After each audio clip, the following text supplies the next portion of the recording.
стотни. Отново обръчи, но вижте колко.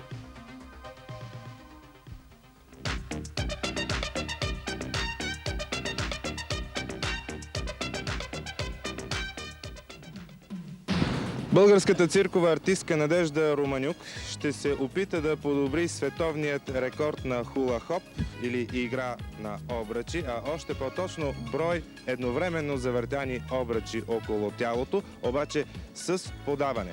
Световният рекорд до този момент е 78 обръча. Колко са всъщност обръчите? 108. 108. Добре. Как ще ги подаваме? Ще ли схвърли ли?